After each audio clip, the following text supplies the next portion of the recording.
When Jesus arrived on the scene, the Sabbath was being crushed under the weight of arbitrary rules and regulations. The rabbis had turned Sabbath keeping into a meticulous science, devoid of meaning and joy. In the first century, Sabbath observance was a series of don'ts. They forbade the tying or untying of a knot. Cooking. Writing more than one letter of the alphabet. The carrying of any burden, including something you might put in your pocket.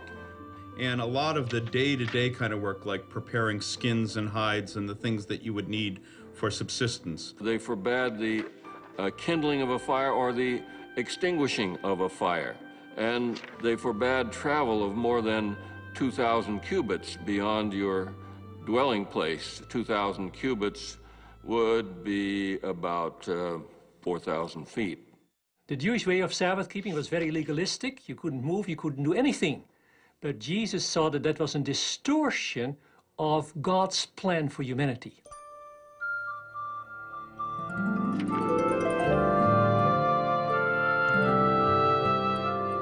By healing the man with the withered hand, Jesus showed the true spirit of the Sabbath. He rejected the rabbis' rules. He kept the Sabbath as taught in the ancient Hebrew scriptures. According to the Gospel of Luke, it was Jesus' custom to go into the synagogue and worship on the Sabbath day. He did keep the Sabbath, but he did not keep it according to the rules laid down by the Pharisees. In fact, he said the Sabbath was made for man and not man for the Sabbath. Whereas the Pharisees had said that the Sabbath was made only for Israel, and in fact, Israel was made for the Sabbath so that the Lord would have someone on earth to keep the Sabbath. When Jesus declared that the Sabbath was made for man, he was teaching a radical, disturbing concept. No wonder he provoked such strong opposition from the Jewish leaders.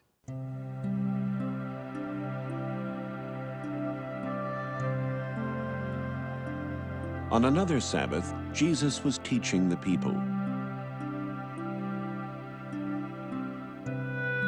And there was a woman who had been ill and bent over for 18 years.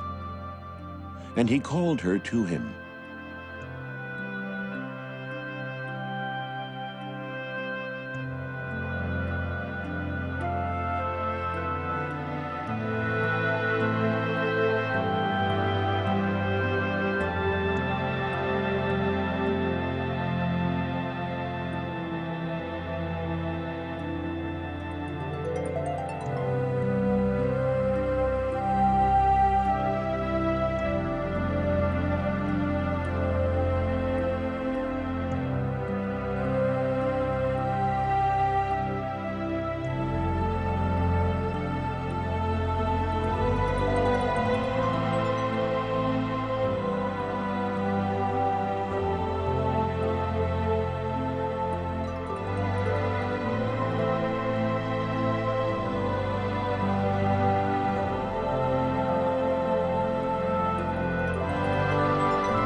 Religious leaders were angry with Jesus for healing on the Sabbath, and they continued to conspire against him.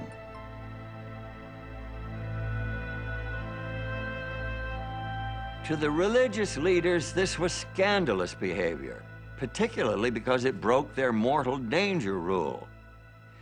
The mortal danger rule said that there were some things you could do on the Sabbath only in life or death cases. You could save someone whose life was in danger, but you could not heal a chronically ill person on the Sabbath. That would have to wait for another day. But Jesus didn't want to wait another day.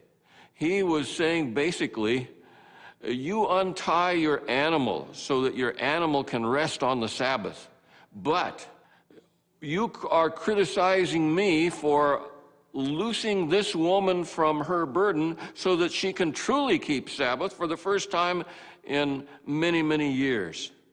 It was a devastating argument.